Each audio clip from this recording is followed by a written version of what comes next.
Pues bien, mis hermanos, el día de hoy vamos a estar en Lucas, en el capítulo 14. Y me gustaría empezar preguntándoles, ¿cuántos de ustedes se sienten discípulos del Señor Jesús? ¿O quizás solamente somos simpatizantes? ¿O quizás somos de los enemigos? ¿O quizás solamente de los que conocen las escrituras pero no las ponen por obra, así como los fariseos? Hay muchas maneras en las que podemos ver al Señor Jesús, pero el día de hoy vamos a considerar dos aspectos muy importantes para aquellos que deciden, que quieren o que aspiran ser discípulos del Señor Jesús. Y entonces vamos a ir a Lucas, capítulo 14.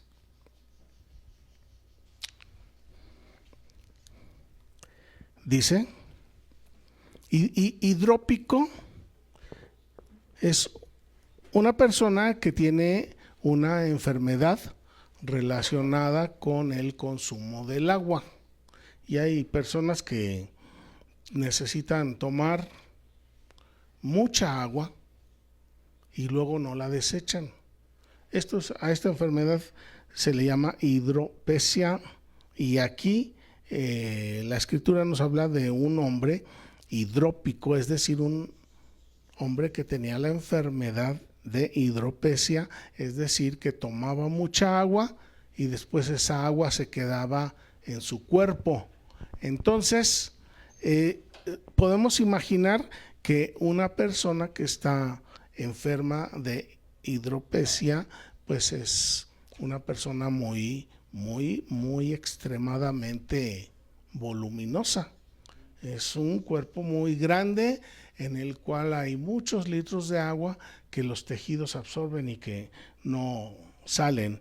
Entonces, dice aquí, Lucas 14:1, aconteció un día de reposo que, habiendo entrado para comer en la casa de un gobernante, es decir, el Señor Jesús entró en la casa de un gobernante que era fariseo, y entonces le acechaban al Señor Jesús. Y aquí estaba delante de él un hombre hidrópico. Entonces Jesús habló a los intérpretes. Entonces ya están aquí los gobernantes, fariseos, los intérpretes de la ley, y les dijo: ¿es lícito sanar en día de reposo? Mas ellos callaron, y él, tomándole, le sanó y le despidió. Y dirigiéndose a ellos dijo: ¿quién de ustedes, si su asno o su buey cae en algún pozo, no lo sacará inmediatamente, aunque sea en el día de reposo? Y no le podían replicar estas cosas. Qué mal está la situación en la que está desenvolviéndose el Señor Jesús y que nos narra aquí Lucas, porque continuamente era un pleito, porque el Señor Jesús le gustaba sanar a los enfermos en el día de reposo, y los intérpretes de la ley, que no habían interpretado bien la ley, más bien la interpretaban muy mal, y de esa manera enseñaban al pueblo. Y entonces ellos, dándose cuenta que cada vez que intervenía el Señor Jesús, ellos perdían poder, entonces se le oponían al Señor Jesús. Seguimos en el verso 7 y miren, aquí tenemos una parábola de los convidados a las bodas, y más adelante es una parábola de la gran cena. Ahorita vamos aquí sobre la primera, los convidados a las bodas. Observando cómo escogían los primeros asientos a la mesa, refirió a los convidados una parábola diciéndoles: cuando fueres convidado por alguno a bodas, no te sientes en el primer lugar, no sea que otro más distinguido que tú esté convidado por él, y viniendo el que te convidó a ti y a él te diga, da a este el lugar, y entonces comiences con vergüenza a ocupar el último lugar. Mas cuando fueres convidado, ve y siéntate en el último lugar, para que cuando venga el que te convidó te diga, amigo, sube más arriba. Entonces tendrás gloria delante de los que se sientan contigo a la mesa. Porque cualquiera que se enaltece será humillado, y el que se humilla será enaltecido. Dijo también al que le había convidado, cuando hagas comida o cena, no llames a tus amigos, ni a tus hermanos, ni a tus parientes, ni a vecinos ricos, no sea que ellos a su vez te vuelvan a convidar y seas recompensado. Mas cuando hagas, buenas tardes, mas cuando hagas banquete, llama a los pobres, a los mancos, a los cojos, a los ciegos, y serás bienaventurado, porque ellos no te pueden recompensar, pero te será recompensado en la resurrección de los justos. Encontramos aquí al Señor Jesús en la casa de un gobernante. Estamos en Lucas 14, hermanos. Encontramos al Señor Jesús que entra a la casa de un gobernante que, además de ser gobernante, era fariseo, conocedor de las Escrituras, y primero empiezan a criticar al Señor Jesús porque sanó al hombre que estaba enfermo. ¿Y por qué en día de reposo? ¿Por qué no los sanas en otro día? ¿Y por qué los tienes que estar sanando en día de reposo? Ya estaban ahí adentro de la casa, iban a comer, iban a pasarla bien, y entonces el Señor Jesús les hace esta observación de cómo comportarse uno cuando va a la fiesta. Y muchas veces tenemos fiestas y es muy bueno este consejo de llegar y sentarse en el último lugar, para que después llegue el de la casa y le diga a uno, ¡hey, amigo, vente para acá junto a mí! Pero es muy desagradable. A nosotros nos pasó una vez, ya no me acuerdo ni dónde, pero así fue como sucedió. Llegamos y nos sentamos cerquita de el que estaba ofreciendo la comida, y luego nos dijo, ¿saben qué? De favor pásense para allá, porque aquí no va a ir alguien más. Y sí, es desagradable, es triste. Es bueno este consejo que da el Señor Jesús. Lo interesante es que cómo se van entrelazando los hechos que va viviendo el Señor Jesús y la forma en que los va narrando Lucas, porque aquí, pues si lo vemos de manera aislada, pues decimos, pues nos está hablando de una fiesta, y el Señor Jesús nos está dando consejos de cómo comportarnos en una fiesta. Pero en realidad el Señor Jesús tiene sus propósitos altos. Sus pensamientos no son nuestros pensamientos, y el día de hoy vamos a aprender de estas parábolas. ¿Qué es necesario que nosotros hagamos para ser discípulos del Señor Jesús?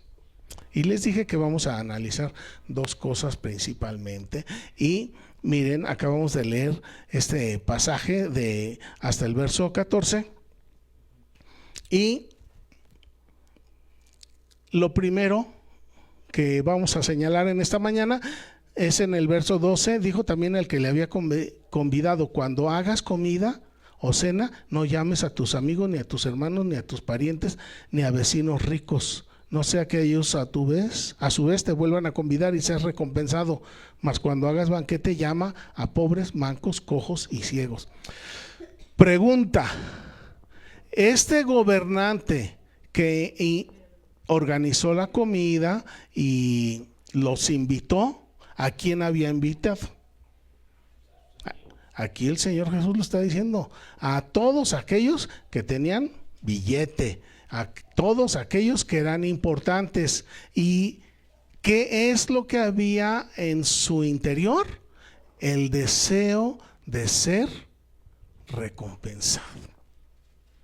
Y entonces el Señor Jesús le dice a este hombre, seguramente por las palabras que está diciendo el Señor Jesús, arrogante, vanidoso, orgulloso, le dice: la próxima comida que hagas, ya no invites a todos los que pueden pagar para invitarte y retribuirte. Ahora le está diciendo, en otras palabras, si tú quieres seguirme, es decir, le está diciendo, si tú quieres ser mi discípulo, la próxima vez que hagas comida, invita a los pobres, a los mancos, a los cojos y a los ciegos.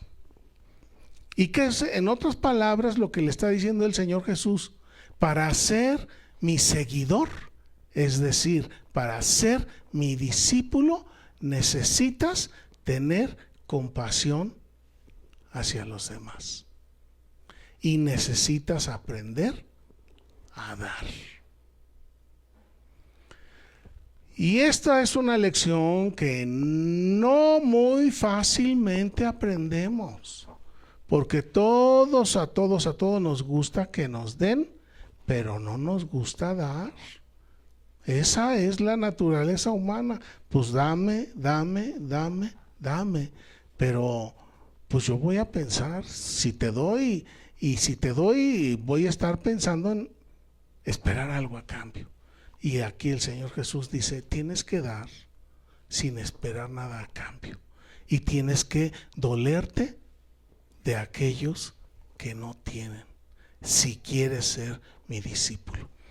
Este gobernante que invitó al Señor Jesús, lo invitó porque lo admiraba, porque de alguna forma él quería ser su discípulo y porque quería también quedar bien ante toda la sociedad. Y el Señor Jesús le está diciendo: eso no puede ser. O quedas bien con la gente de poder, o quedas bien con Dios y con la gente que está necesitada. O quedas bien con la gente soberbia, o quedas bien en la humildad. Y no se puede jugar con eso. Para ser seguidor del Señor Jesús, para ser discípulo, es necesario dolerse de los que no tienen. Es necesario aprender a dar más que a recibir. Hay que dar a los que no nos pueden recompensar. Vamos a seguir aquí. Dice el verso 15: oyendo esto, uno de los que estaban sentados con él a la mesa le dijo: bienaventurado el que coma pan en el reino de Dios. Y esta frase a mí se me hace bien bonita, bien parecida a aquella frase en donde estaba el Señor Jesús predicando y llegan y le dicen: hey Señor, te buscan tu mamá y tus hermanos. Y son igualitas las dos frases. Nada más que aquí habla de pan y en la otra hablan de allá están afuera tu mamá y tus hermanos. Y el Señor Jesús voltea y les dice: mi papá, mi mamá y mis hermanos son los que hacen la voluntad del Señor.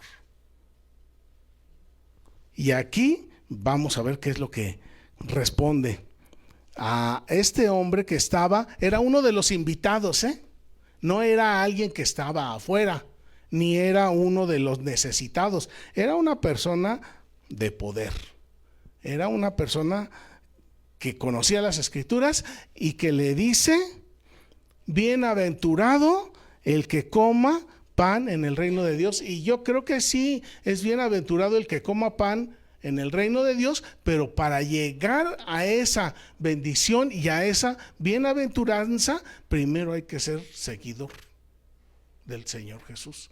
Y en otras palabras, ser discípulo del Señor Jesús. Primero hay que aprender a dolerse de los que no tienen, primero hay que aprender a dar, primero hay que aprender a sacrificarse y a dar al que no tiene y al que no nos puede recompensar. Entonces el Señor Jesús le dijo, verso 16, un hombre hizo una gran cena y convidó a muchos.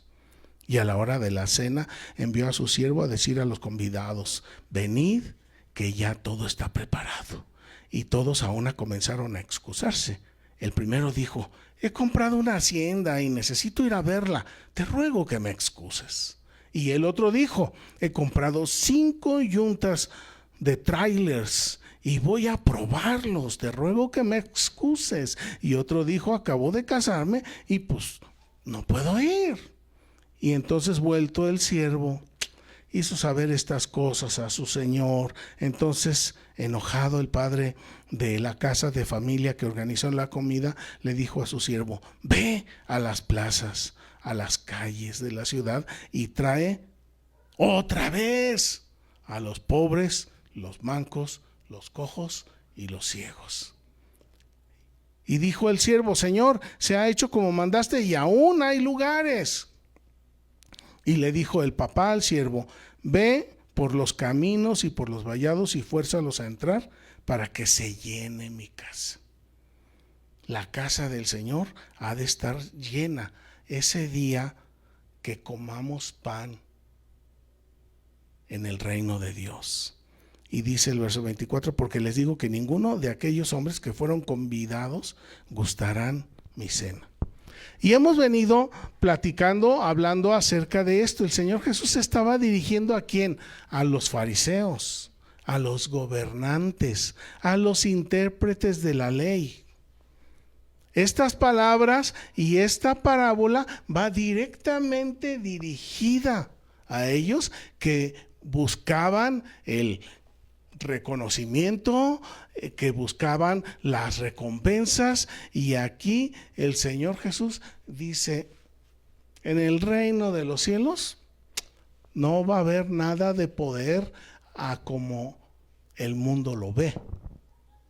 Y entonces, si quieres ser fuerte para el reino de Dios, tienes que buscar a los pobres, a los mancos, a los cojos y a los ciegos y ayudarlos y bendecirlos y darles, porque el que no te pueda recompensar, entonces tú vas a estar haciendo una inversión.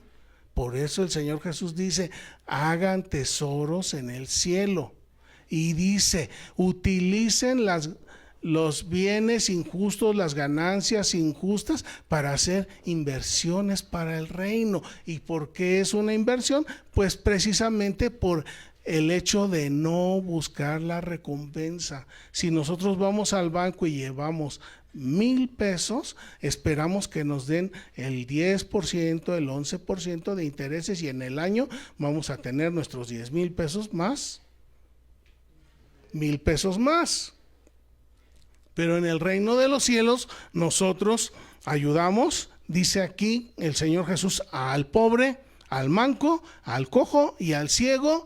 Y si nosotros damos 100 pesos, no vamos a esperar que nos den los intereses de eso. Tenemos que darlo como para el Señor.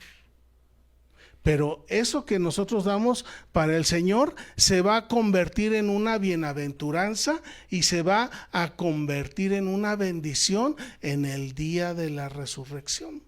Entonces estamos invirtiendo,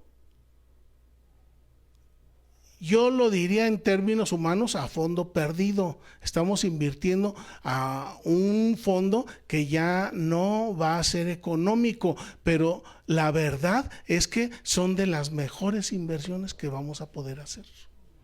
Porque todos los bienes materiales se van a quedar, y todo el dinero y las casas y los carros y la comida y la ropa, todo se va a quedar aquí. Pero lo que nosotros demos al pobre, al manco, al cojo y al ciego, eso es algo que va a las cuentas eternas.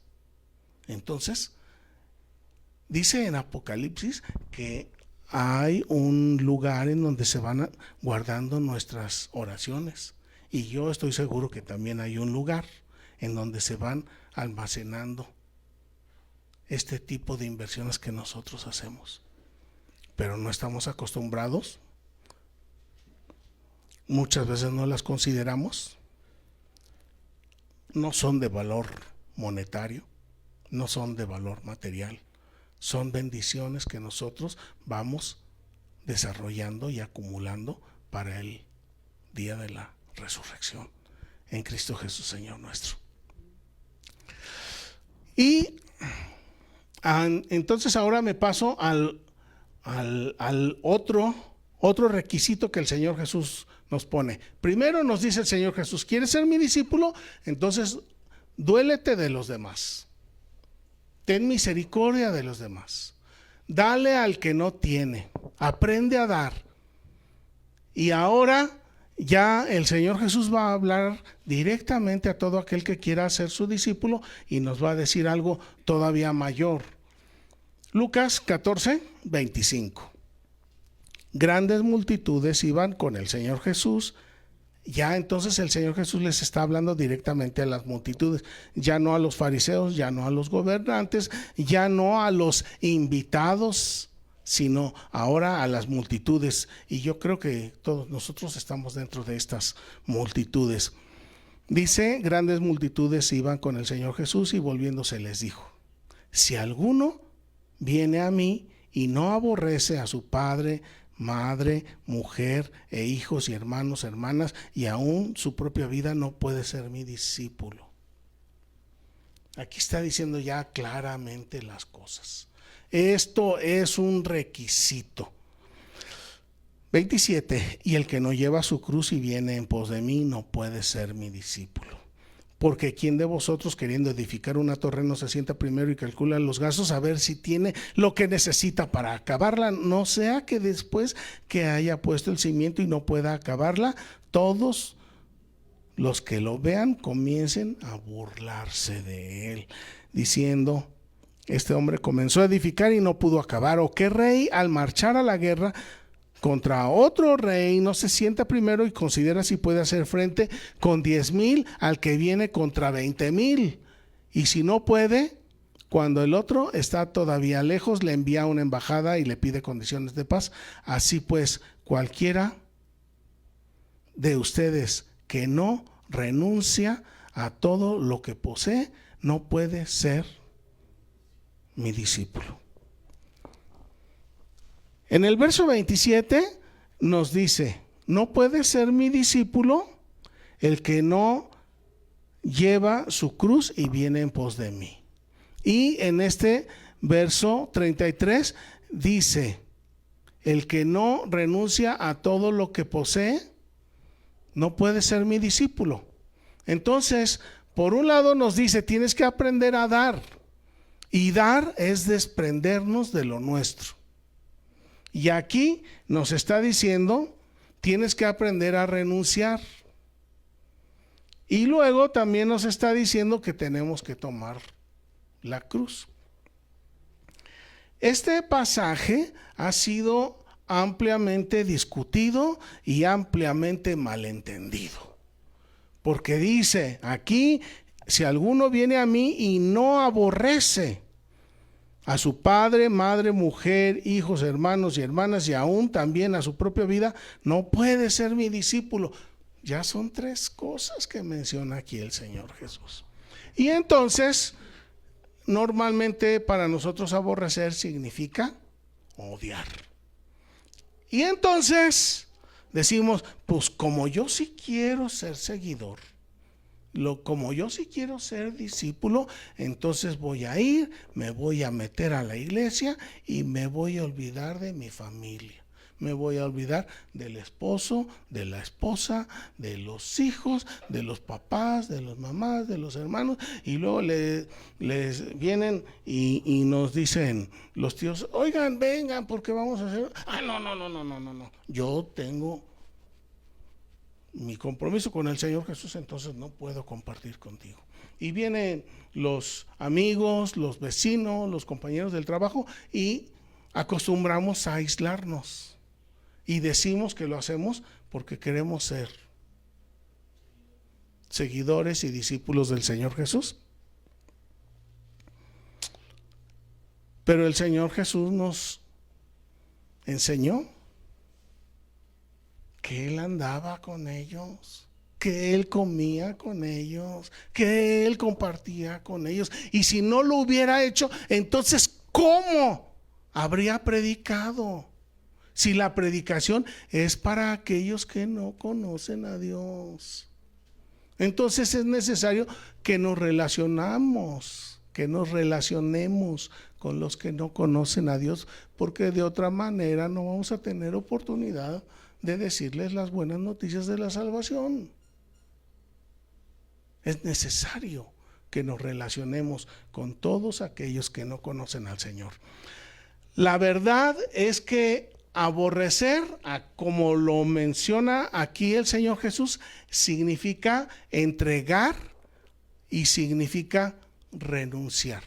Entonces, mire, este versículo dice: si alguno viene a mí y no entrega a su padre y madre y mujer e hijos y hermanos y hermanas y aún también su propia vida, no puede ser mi discípulo.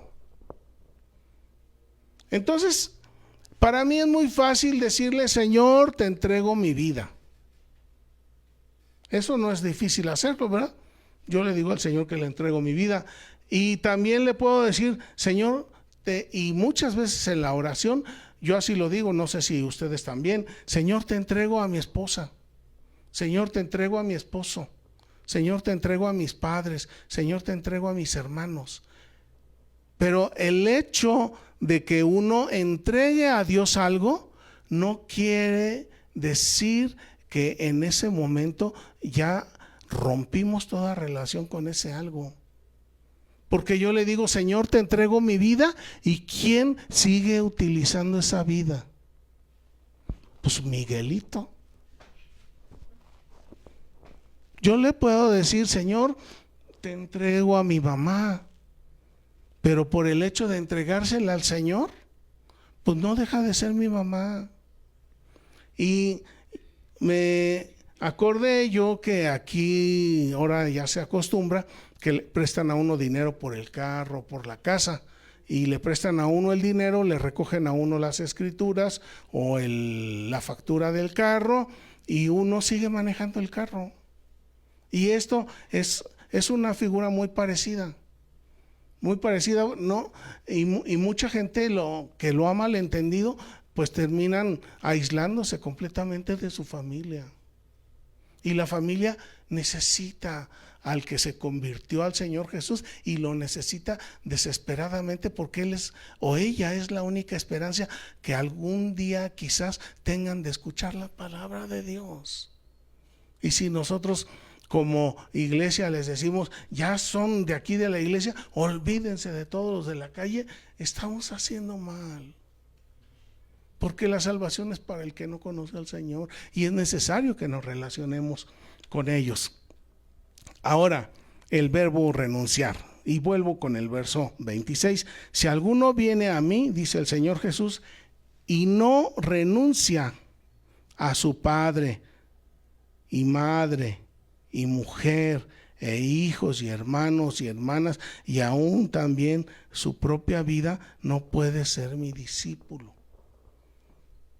Y yo le puedo decir: Señor, yo renuncio a mi vida, yo le estoy dando mi vida, pero yo la sigo utilizando. Y le puedo decir: Señor, yo renuncio a mi padre y a mi madre, ellos han sido mi guía durante toda mi vida, pero ahora tú vas a ser mi guía. Pero eso no significa que yo me presente en franca desobediencia con mis padres, de ninguna manera. Más bien, yo creo que amando al Señor Jesús, más amamos a los padres, más bendecimos a los hijos.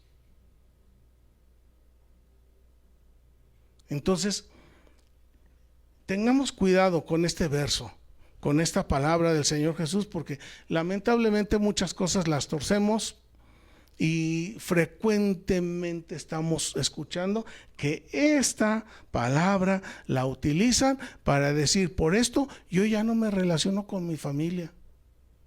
En otras palabras, ¿qué está diciendo esa persona? Si se van al infierno, que se vayan. Esto es grave y es delicado. Ya sé que ninguno va a decir de esa manera, pero en el actuar, eso es lo que estamos haciendo. Y esto no es el objetivo ni el propósito de Dios. Dios quiere que todos nos salvemos. Y yo Muy frecuentemente pienso cuando llegue allá y que me encuentre con mi mamá, con mis hermanos, con tantos hermanos que hemos trabajado y que ahora ya están en la presencia del Señor, y yo digo, oh Señor, ¿y a mí quiénes me irán a recibir? Pero es necesario que nosotros en nuestro corazón y en esta vida tengamos la preocupación, y esa es una preocupación, la mayor preocupación de Dios, del Señor Jesús, por la humanidad, por nosotros, por nuestra familia. Queremos ser seguidores, discípulos del Señor Jesús, entonces dolámonos de los que sufren, de los que no tienen, de los que no pueden recompensarnos. Aprendamos a dar, y al aprender a dar, aprendamos a entregarle a Dios lo que somos, lo que nos ha dado.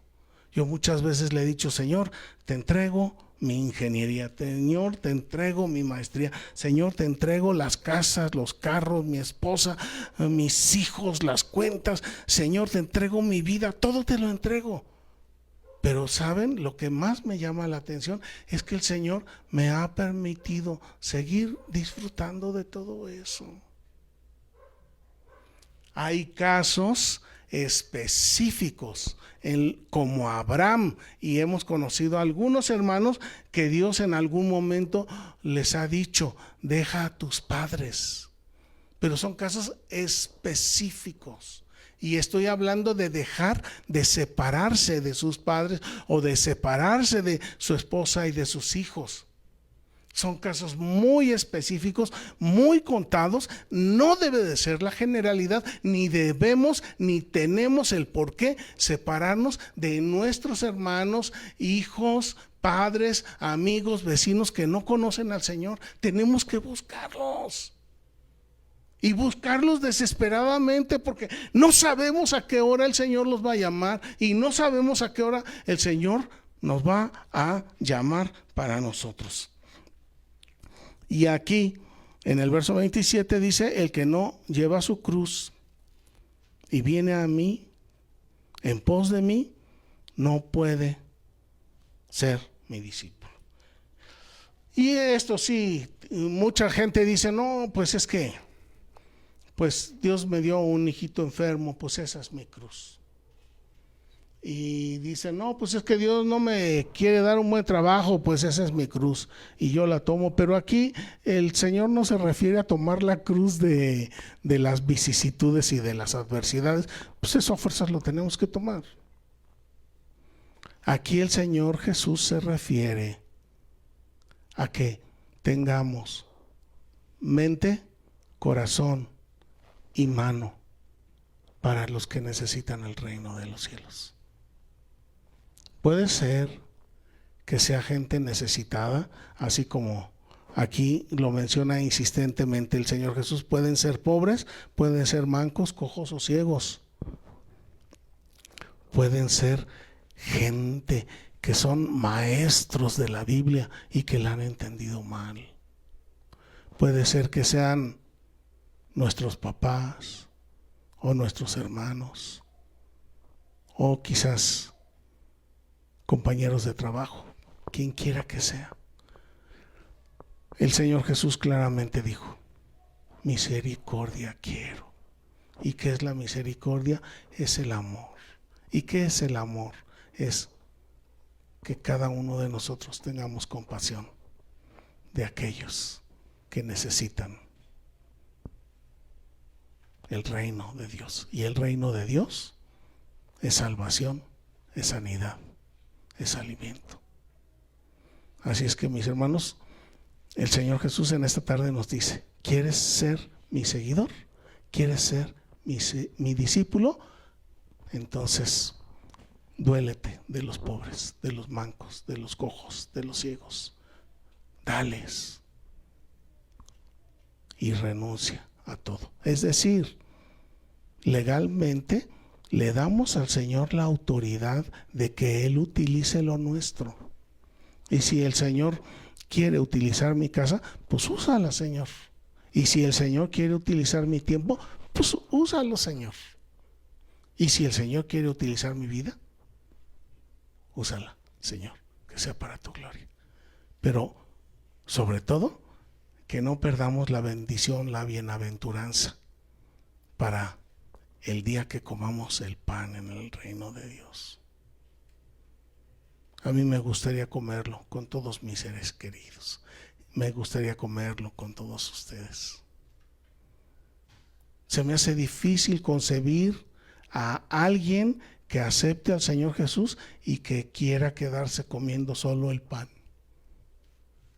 Eso no cabe, eso no queda. Tenemos que dolernos de papá, de mamá, de los vecinos, de los amigos. Tenemos que dolernos de los enemigos. Y entonces vamos a ser conocidos como verdaderos hijos de Dios. Vamos a orar.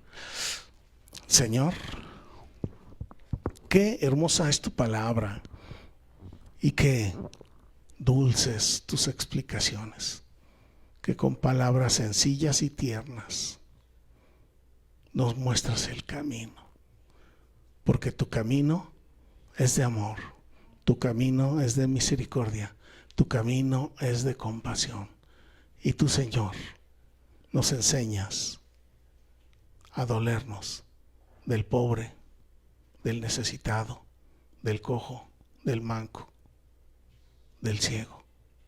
Señor, pon en nuestro corazón esa carga de ayudar al que está en necesidad.